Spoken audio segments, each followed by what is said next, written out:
Welcome back to the FanSpeak Network and another episode of Sibling Showdown, the Best Ball Edition. Today, we are talking about rookie running back landing spots. And last week, we talked about quarterbacks, tight ends. Today, we talk about running backs.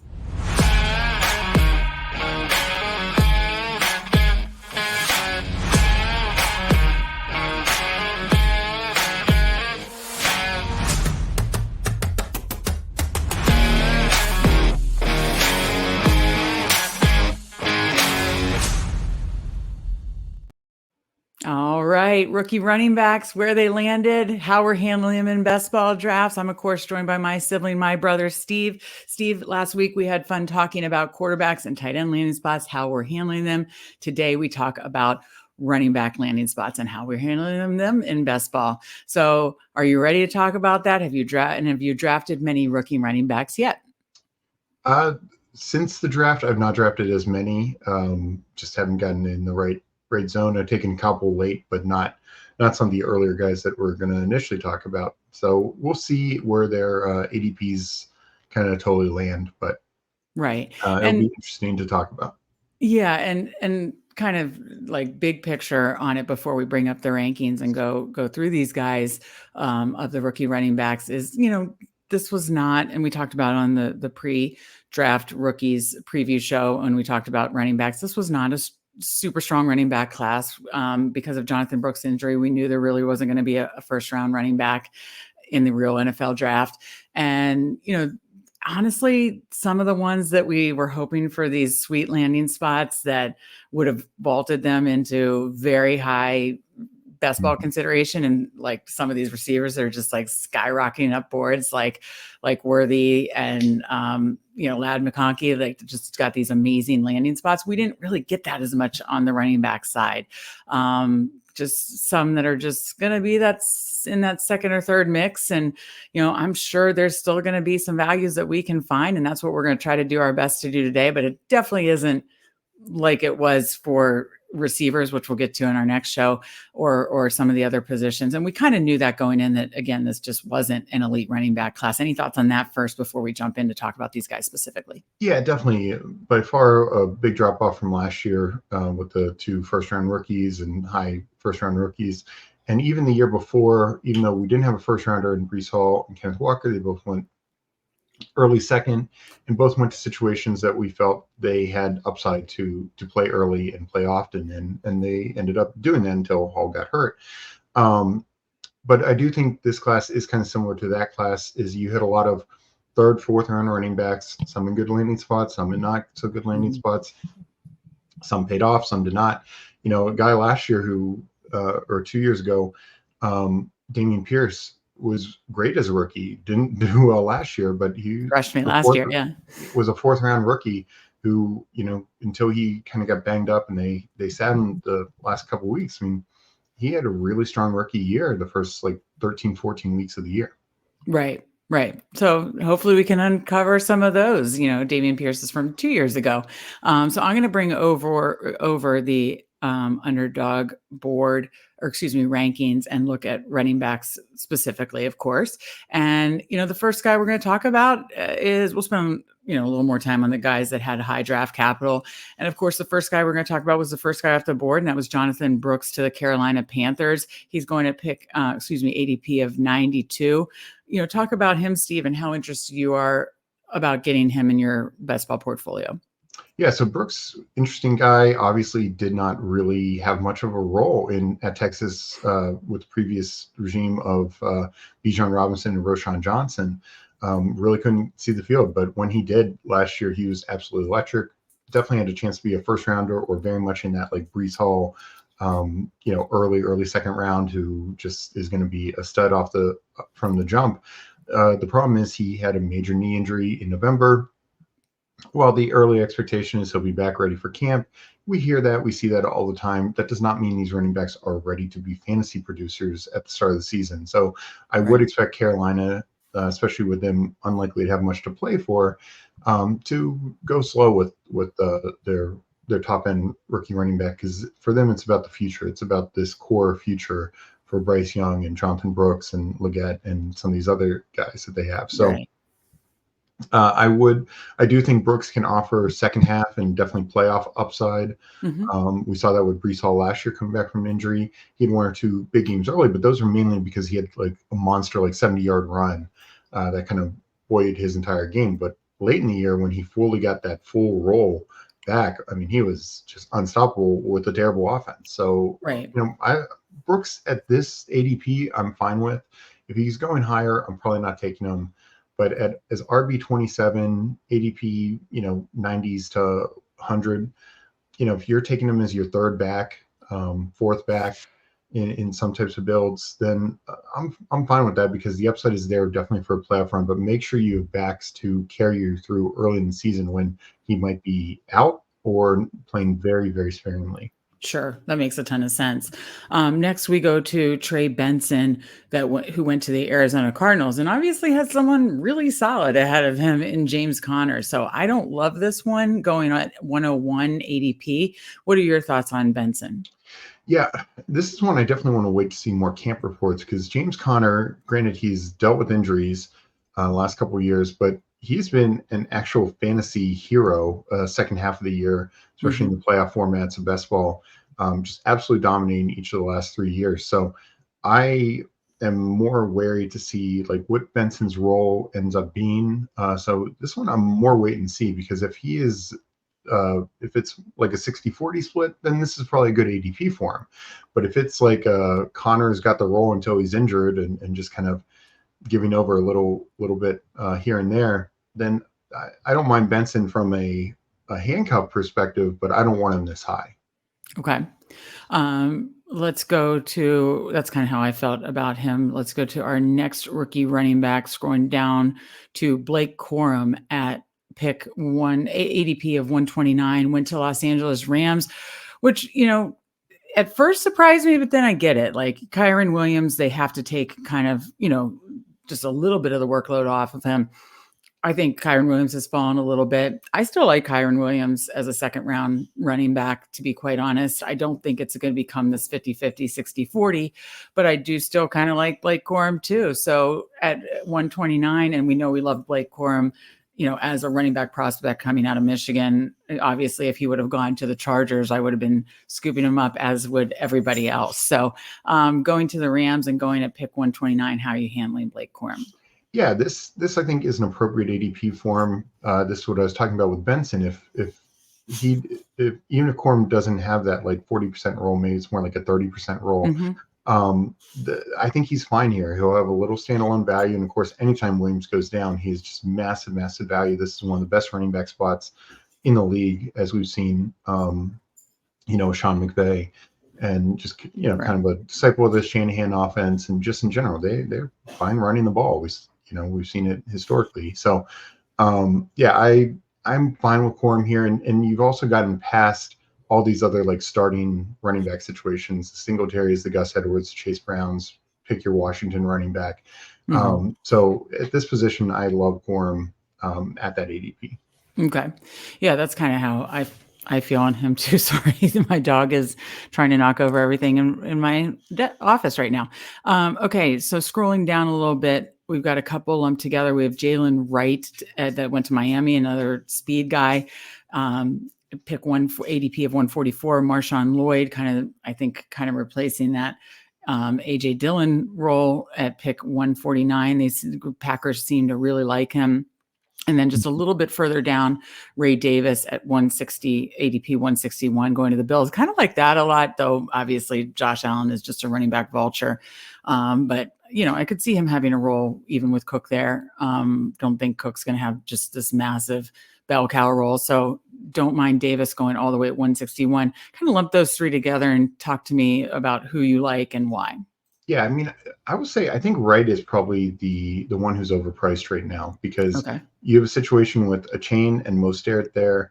I don't think Mostert's going anywhere as good as he was last year. I mean, he was Yeah. just a touchdown Touchdown machine, monster. and we know a chain just is so explosive. And Wright has that same explosive ability, but is he gonna this year? I think Wright was a pick for 2 years from now when likely Mostert's gone. Where Lloyd, yeah, they still re-signed AJ Dillon, but I think Lloyd takes over this number two role, definitely the pass catching role, Jacobs has never been a huge pass catcher. So I think Lloyd can help you there, and probably a little better in PPR, but he's the type of guy who maybe gets you an extra, 2 to 3 points a game in some of their games, and sometimes even more via the air. Add in a few carries. Not going to be a huge touchdown guy, but that's Jacobs' role. So, Yeah. but Lloyd, I think is fine for Isn't that. Lloyd a bigger build guy though? He's decent size, but he's Okay. just never been the biggest between the tackles runner. Okay. That's what I was Um, basically trying to ask. Okay. and then Ray Davis, yeah, I think he probably is the number 2 back in Buffalo. What does worry me is what you said with Josh Allen vulturing, with them having guys like Keon Coleman and Kincaid to Mm-hmm. throw to in the red zone, and Cook probably the better passing back. I just worry that Ray Davis is getting 7 to 10 carries a game, but you're just talking 40 yards. So you're Yeah. talking In four to between the 20s kind of yeah, deal. Yeah. yeah, Mm-hmm. 4 to 6 points at best if he doesn't break one for a touchdown. Sure, if he breaks one for a touchdown here or there, or just comes in because of Cook needing a rest in the red zone, maybe he has a couple games where he scores more. But I'm just not as I love attaching myself to a good offense, so I want some shares there, but I just don't love the standalone upside. Okay. No, I think that makes a ton of sense. And then right under that is a guy that's just flown up boards. This guy was undrafted in the big board. Kamani Vidal. Yeah. What college did he come out of, Steve? I believe it was Troy, if I'm not mistaken. Okay, out of Highly Troy. productive back at Okay, landed college. it with the Chargers, who I was hoping Quorum would go to, but then again, then Quorum's price would be insane. Landed with the Chargers. They do have the 2 former Ravens running backs there with Greg Roman as the OC. But I mean, I think a lot think that, especially with J.K. Dobbins coming off of injury and Gus Edwards, is kind of limited in versatility, that Vidal could have a major role. And so, do you think his meteoric, I couldn't say the word, but massive rise already is warranted? And do you want to take him a lot now before he rises even more? Yeah, I'll be interested to see how much higher he rises, just because I do think Edwards is kind of established as the number 1 back. Now, Edwards is a limited back, we know Right. that. So Vidal could help in some pass catching role. Um, I I don't mind taking some shares. We know what the Harbaugh mindset is with rushing. Mm-hmm. Greg Roman mindset is with rushing. And the Chargers offense, look, they don't have a lot of passing weapons for as good as Justin Herbert is. So I do think they will rely on the run a little bit more than they probably should, or we'd like For Herbert, yeah. for Herbert. And it just Vidal could easily carve himself out a role. Again, highly productive college back, I was gonna not say, tell not me a little top bit tier more about his program. college profile, because and I'm sure anybody watching this doesn't know a ton about this guy. Yeah, I mean, he's a little smaller. I can't remember his exact measurements from the combine and pro day and stuff like that. But I mean, just every time you watched him in college, he was making explosive run after explosive run. Granted, again, not playing exactly SEC schedule or anything along Yeah, those lines. sure. But I could see him kind of being, honestly, a comparison, a little different type of back, but the guy we just drafted in a draft we did, Keaton Mitchell, Mm, late round rookie, came in as kind of the lightning to Gus Edwards' thunder last year, and yeah.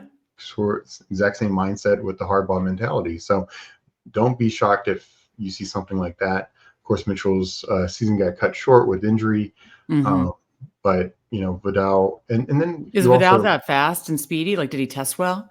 I'm trying to remember what his combine numbers were, but I think he absolutely has the burst and breakaway. I don't think he's on maybe Mitchell's level, Right. but yeah, I like it. And as we talked about, it's also you have Dobbins who's coming off 2 massive injuries. Mm-hmm. Gus Edwards had a major injury a couple of years ago and is older.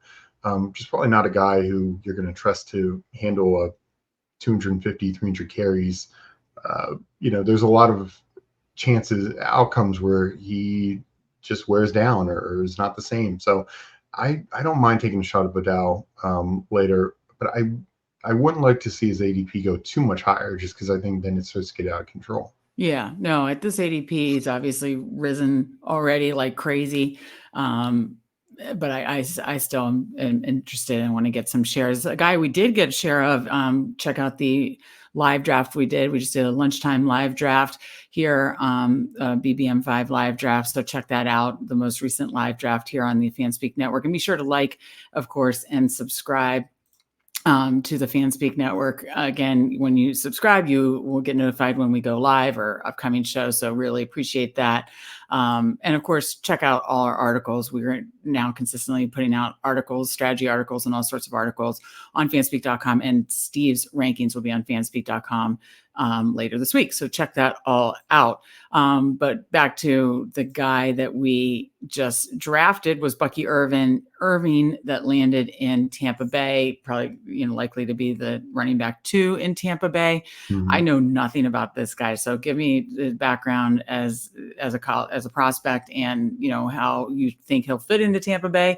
You obviously were fine with us taking him in the draft we just did. I assume you're fine with him at his ADP of 174. Yeah, I think this is a situation where obviously Rachaad White had a really strong year last year, and he mainly stayed healthy, which was good because their other back was Chase Edmonds, Sean Tucker. They did not have a lot there. And so Irving comes into a situation where he is a clear-cut path to the number 2 role. Will he still have to earn it? Absolutely. But if he does, this could be a pretty good offense, even with the new OC and all that this year. But anytime White goes down and just getting those carries, Irving was Oregon's running back these last couple of years, their primary back. They'd split the role a little bit. Didn't test as well as I think people would have liked. A little on the smaller side, so he's not like the big physical bruiser, but he's more like shiftier than just all out speed. So he can make people miss, caught the ball well enough. I think he can be a solid, good number 2 back. And yeah, at this kind of range, when you're getting that where I feel he is a clear cut path to that, I'm fine taking some shots at it. Okay. Well, that helps. And I'm glad a little bit more information since we just drafted him in our Sibling Showdown live draft. That next takes us to ADP of 189, Tyrone Tracy Jr. I know nothing about him, but he went to the New York Giants. Thoughts on him? Yeah, he's an interesting guy. I think he's getting a little overdrafted right now. I think he was kind of surprisingly drafted as high as he went in the NFL draft. I think he went that high mainly due to his special teams ability. He was a kickoff return and punt return guy, definitely kickoff return guy in college, and could be productive. And I think people are obviously looking at the Giants as a situation where they just have Devin Singletary that you feel good about right now. So maybe he carves out a bigger role, but I don't think it's clear like he's definitely the Giants' number 2 back. We'll have to see with Eric Gray and Matt Breida still there, I believe. How that figures out. So to me, I think he's being drafted a little too high. And not an offense that I'm looking to. Yeah, and really it's not a top tier offense. Yeah, exactly. Okay. Then I don't think we need to spend a ton of time there. The next one is Isaac. We got a couple, actually, a lot lumped together. So why don't we hit these 4 in a row? Isaac Guerrero, San Francisco, landed in San Francisco, ADP 207. Audric Estime landed in Denver at ADP 208. Braylon Allen. I know a lot of people were hoping for a better landing spot for this one because this is a bit like a between the tackles, big guy, goal line type guy, but landed with the Jets, with Breece Hall ahead of him at an ADP of 210. And then Will Shipley, kind of I know you've kind of said he's kind of like a Christian McCaffrey light, landed in Philly, but again, behind obviously Saquon Barkley, ADP 210. So how are you handling these late round running backs that we assume could carve into a RB2, but some are behind in the case of Allen and Shipley, absolute studs. Yeah. And Guerrero behind McCaffrey. So, I mean, you got 3 out of 4 of these behind absolute studs, first, second round running backs in best ball. How are you handling these guys? Yeah, so let me talk about Shipley first. Shipley was one of my favorite late round targets in the big board. Hmm. I was really hoping for a good landing spot for him because he does have a lot of upside. And not only is he behind Saquon, but they still can Gainwell there, and Gainwell and Shipley do a lot of the similar things. So, Shipley just might not, be able to see the field much as a rookie, even in the secondary role. So that's unfortunate. I do like I mean, he Allen. also could beat out Kenneth Gainwell, though. I mean, He could, but I just could see a situation where this year it's more of a split secondary role, and then going forward, Gainwell will be a free agent, and Shipley is just a much cheaper piece. yeah.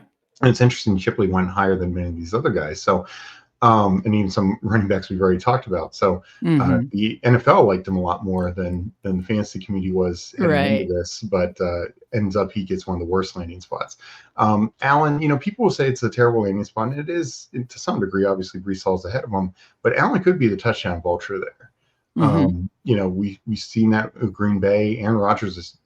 They always kind of ran two running backs, and that's Nathaniel Hackett type of Hmm. mentality, thunder lightning type Hmm. thing. We saw, Jamal Williams, and then with Aaron Jones, and then transferring obviously to AJ Dillon. So absolutely could see Allen being that touchdown vulture, where they bring in a kind of a red zone back. So Allen still could end up with a little bit of fantasy upside. He's not going to get you a ton of yards, not going to catch the ball a ton, but he could be the touchdown vulture that gets you enough 10 plus point games throughout the It year. doesn't scare you off Brees Hall first round, though, does it? I No, mean, because Hall. does it do it all? We saw games last year where Hall had like 13 catches, Yeah. and we've seen that with And two or three Rodgers. touchdowns of his Yeah, own, too. and So, yeah, he gets touchdowns from 70 yards out. Like hmm.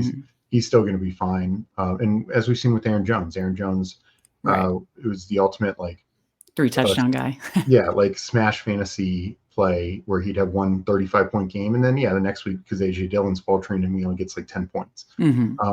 Hall, I think, is going to be better than that. But I was just saying, when you're drafting this late, we're talking ADP 210. You need a fifth running back, a sixth running back. Braylon Allen, you could do a lot worse. Is Would my you ever point. draft them together, just out of curiosity, if in like a six running back build? Yeah, in a six running back build, probably not just in a five running back build, but a Right. six running back build, sure, I could see that. And then the final two, Estimate, I actually think he probably should go the highest because I think his path is the clearest. Yes, they have Javonte Williams, the Jaleel McGee, Samaje Perine, but who is really scaring us? I know Javonte Williams, a former second round pick, just unfortunately, since his knee injury is not healed the same way that, say, a Brees Hall did. Well, his was not a clean knee injury. I Yeah, mean, his yeah, was and a then very bad knee yeah, injury. So, he I mean, multi ligament, yeah. yeah. So, I mean, hopefully he comes back better this year. But I mean, yeah, But that was a bad. and the other point is Estime is definitely the most physical back on that roster. Jaleel McGee is very small, tiny, and Essential McLaughlin. or McLaughlin, Jaleel McGee, yeah, former Golden State Warrior. former Wizard. Actually started with the Wizards, but yeah, but no, what I like about Estime is big physical back for Notre Dame, absolute monster in between tackles. And Sean Payton's always kind of been a thunder and lightning guy. Mm. Mark Ingram, Mm-hmm. Jamal Williams, or that was last year. But who else? They would have multiple bigger physical backs to pair with Kamara or Sproles, whoever Yeah. their other speed back was. And then finally, Guerrero, Guerrero, sorry. He, 49ers used decent draft capital on him fourth round. That Elijah Mitchell's still there, but he's constantly banged up. They have Jordan Mason. I just think they like the profile here. Would not be surprised me if he ends up being the number two back to Christian Mm. McCaffrey. And last year when we were taking Elijah Mitchell in kind of in the top 100, Yeah. you can get your choice here of Mitchell or Guerrero for the number two back for the 49ers. And when you're taking it this late, I do not mind it.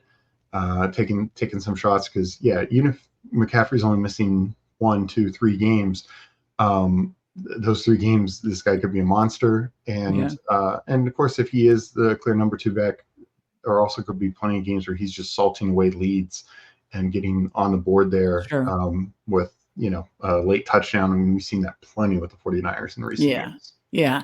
Now, tell me if this is something that resonates with you. I think that for right now, again, I've talked about this in other live draft shows. I talked about the live draft show that we just did. I talked about this in an article I just wrote. Again, check out all of our articles on fanspeak.com.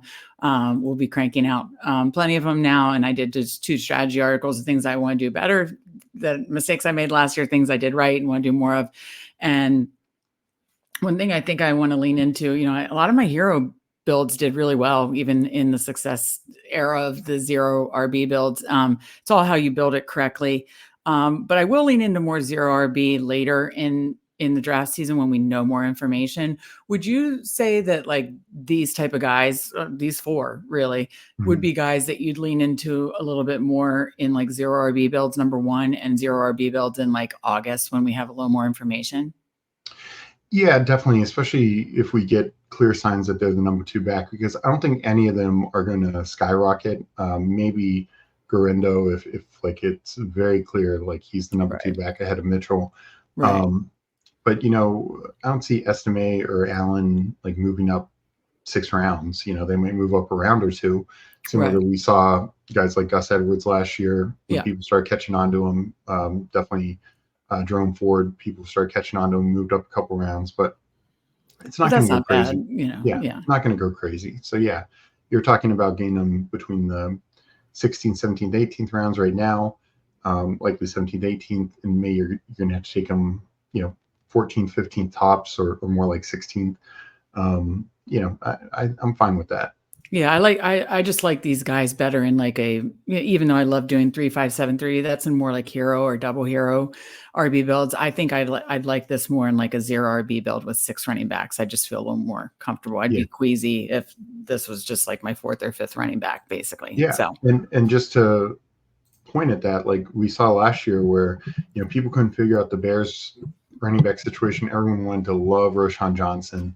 And he just wasn't good. I mean, Deonta Foreman, I think, ended up being the best Bears fantasy running back on the year. Yeah. And he only got in there. People are so high on Herbert too. I mean, and he only got in there because of injuries to some of the other guys. So, I don't know why Deonta Foreman just is like a fantasy stud every time he actually gets football, and then nobody wants to give him the football. And now he goes to the Browns, which is probably the worst landing spot for him. But the point being is, Roschon Johnson, even when he started falling some, you were taking him between the sometimes as high as the 11th round, but more like 12th, 13th, 14th rounds.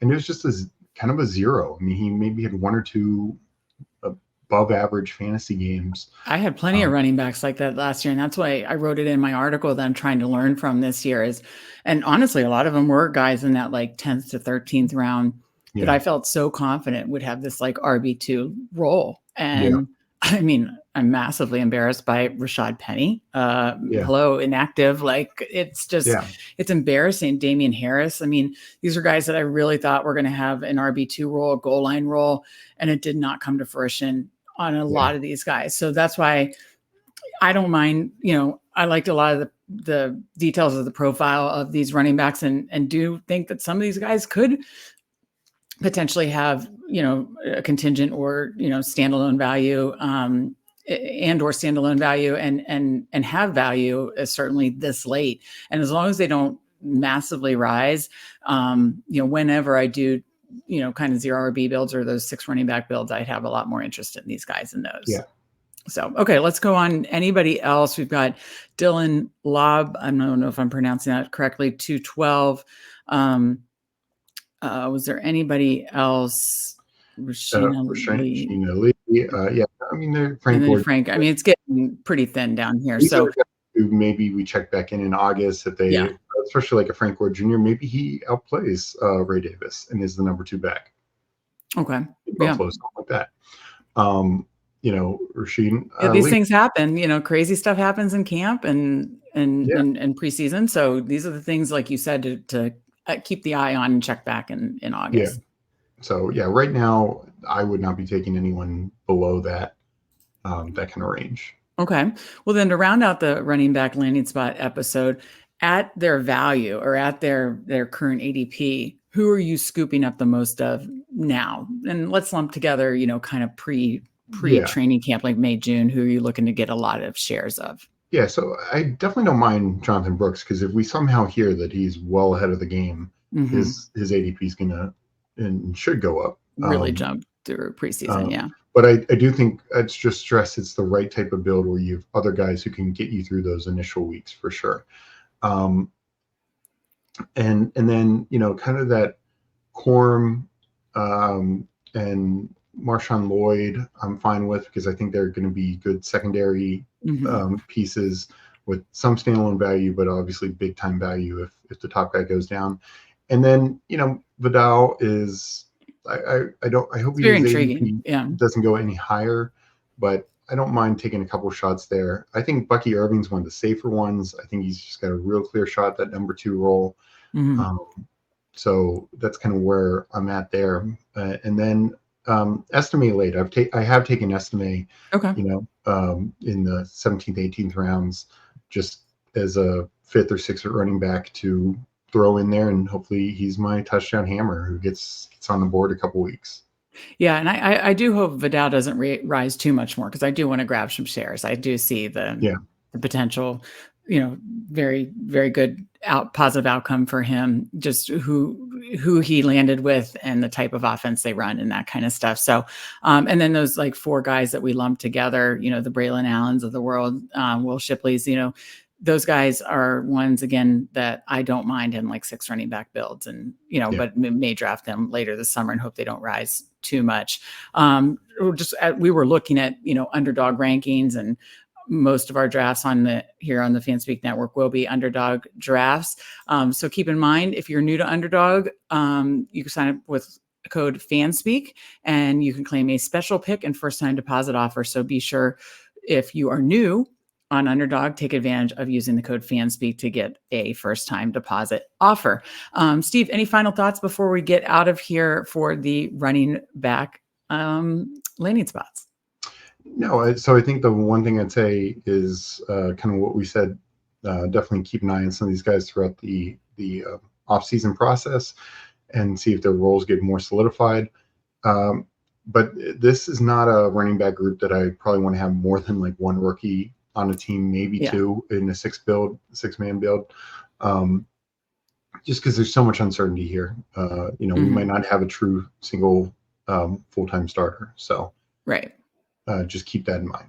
Okay. Well, I think that's helpful. Again, check out part 1, quarterbacks and tight ends. This is part 2. And then we'll be part 3 with wide receivers. And that is a big one of landing spots. Will be up shortly. So for Steve, I'm Meg. Thank you so much for joining us. And we will see you next time.